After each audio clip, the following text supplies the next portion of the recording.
The top 10 worst places to visit in the USA.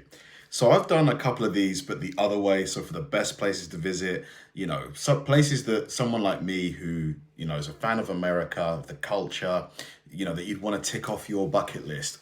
And it made me think, like, what's the flip side of that? Where are the places that, it just isn't worth the time or the money to go to? Maybe they're just overly busy. Maybe they're overly expensive. And hopefully I've not been to any of these because it'll be interesting if they make it onto this list. What if I told you some of the most famous tourist attractions in the United States actually suck? It's true, the United States is filled with some legendary attractions that really aren't worth your time or money. I'm going to tell you about 10 of them right now. Got it? Get it? Good. Let's take a look. The Alamo, Texas.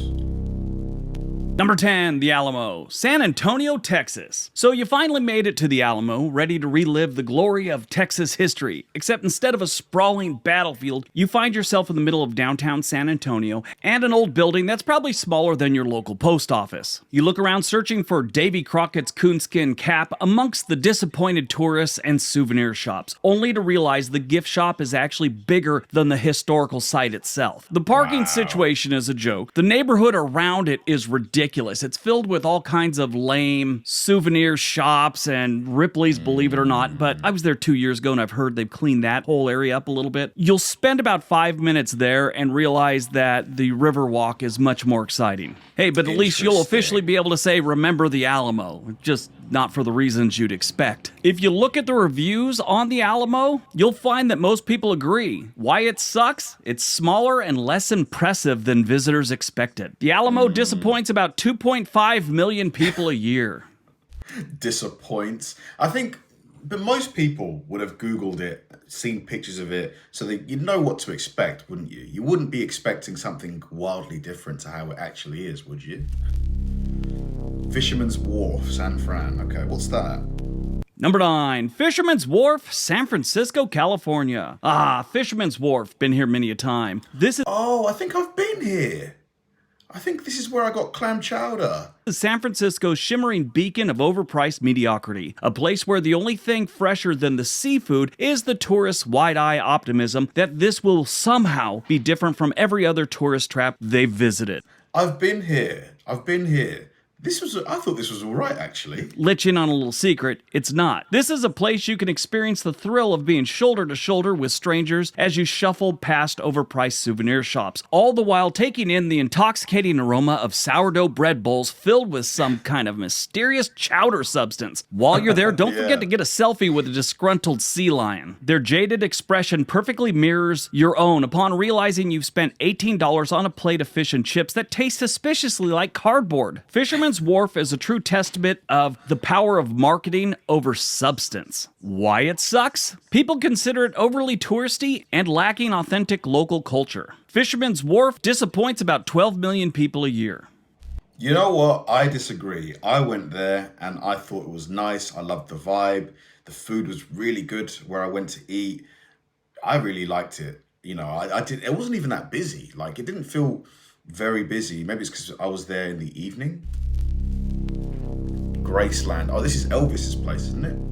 Number 8, Graceland, Memphis, Tennessee. So you finally make your way to Graceland because you are an Elvis fan, and this hallowed ground is rock and roll royalty. You envision a majestic mansion, a place where the spirit of Elvis still lingers, where the walls echo with the sound of Hound Dog and Jailhouse Rock. But as you step off the tour bus, you're greeted with a rather underwhelming sight. It's a glorified suburban dwelling. Inside, the 1970s are alive and well. We're talking about a chaotic blend of shag carpeting, mirrored ceilings, and velvet drapes. You finally make your way to the den, which is called the Jungle Room, and it really looks like your grandparents took mushrooms and decided to decorate with things they found on eBay. Then there's the Meditation Garden, the final resting place of the king himself. Surprisingly small and unassuming. You snap a selfie with a cardboard cutout of Elvis, and you can't help wonder, but is that all there is? Why people say it sucks? Some visitors feel it is overpriced and overly commercialized. So you have to pay to go in? So this is just Elvis's house?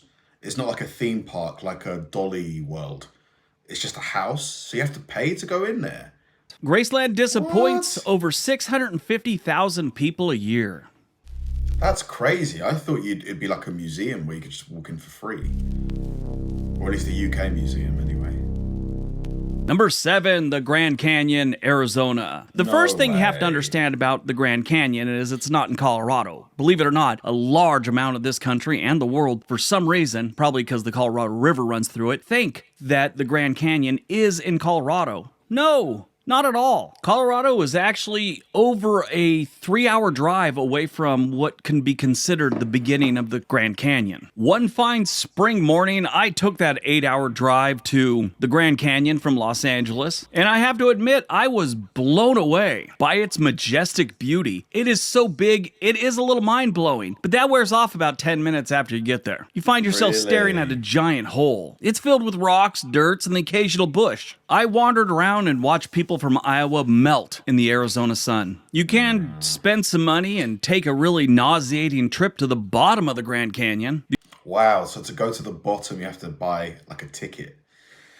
It's just sad how everything's like money, money, money, money, money. Everything costs like money these days. The only thing you did was change your view from looking into a hole from looking out of a hole. And I thought to myself, this must be what it's like to be buried. Why do people say it sucks? Because it's only cool for like 20 minutes. Tourists started visiting the Grand Canyon in the late 1800s, and the Grand Canyon was established as a park in 1919 when Woodrow Wilson was president. The Grand Canyon disappoints about 5 million people a year. I personally would love going to the Grand Canyon. I think it would be so cool just to see something that big.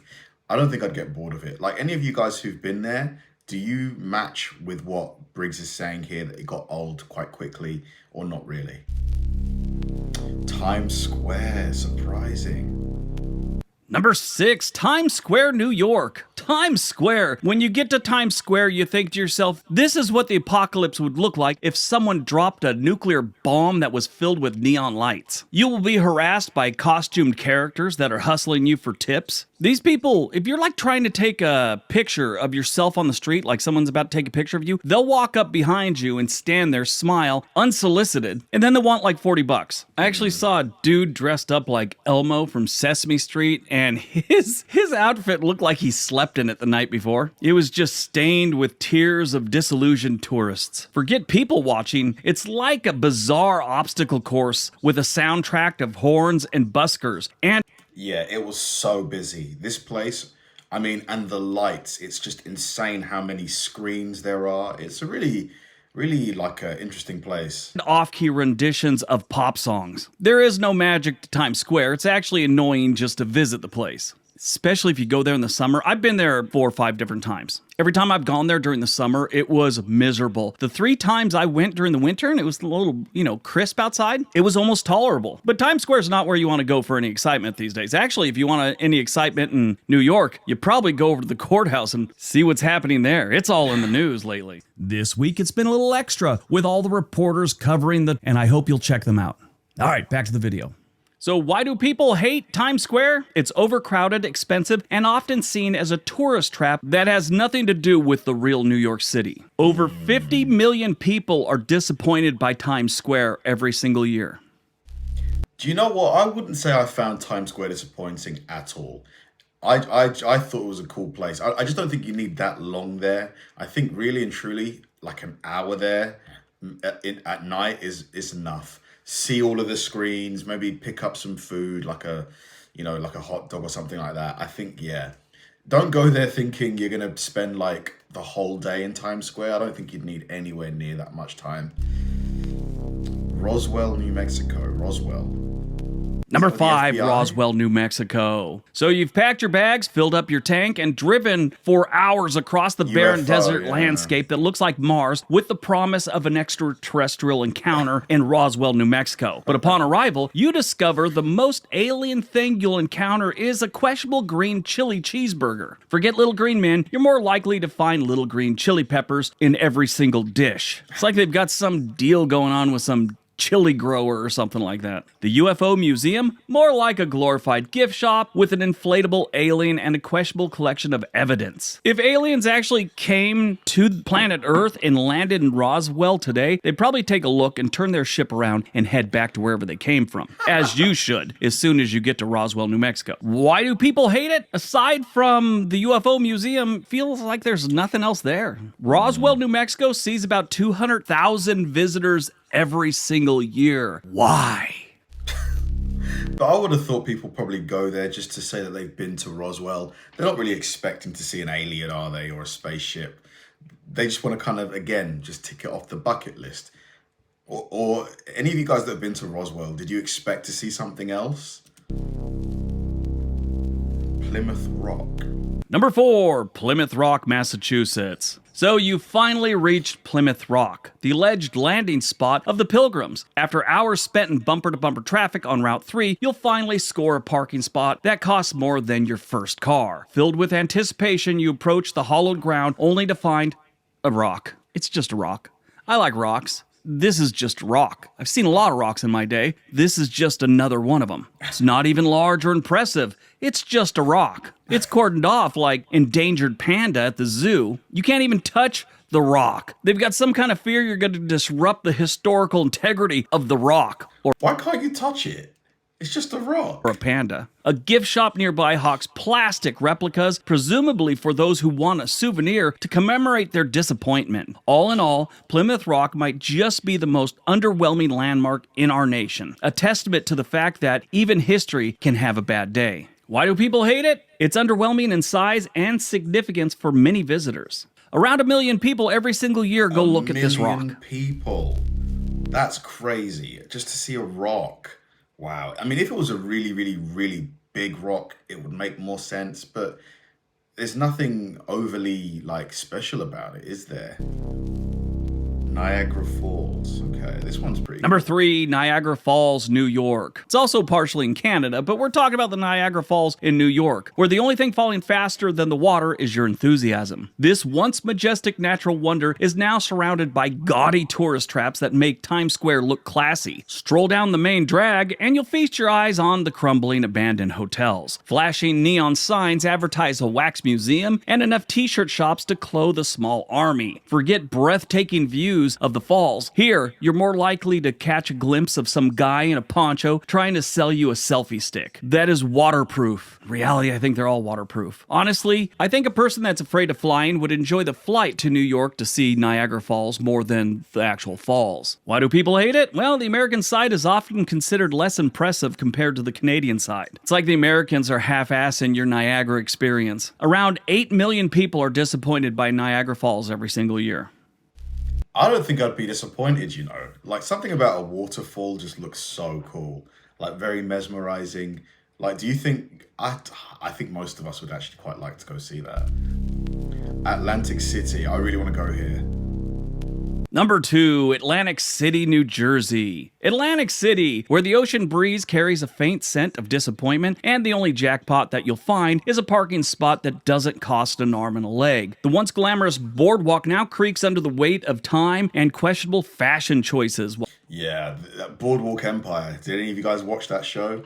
Brilliant show. Based in Atlantic City. It made it look so cool. While seagulls circle overhead, plotting their next French fry heist. Sure, the casinos promise a thrilling escape, but the flashing lights and ringing slot machines only serve to remind you of your dwindling bank account. I was there, 15 years ago. I was playing a slot machine. The guy next to me was losing a lot because I kept hearing him open up his wallet. He had a Velcro wallet. That to me became the sound of bad luck. If you're looking for a vacation destination that leaves you feeling underwhelmed and needing a tetanus shot, Atlantic City is a perfect place to roll the dice on disappointment. Why do people hate Atlantic City? It's often perceived as a run-down city and lacking the glamour it once had. About 27 million people are disappointed in Atlantic City every single year. 27 million is a lot, so it's actually still a big tourist destination then.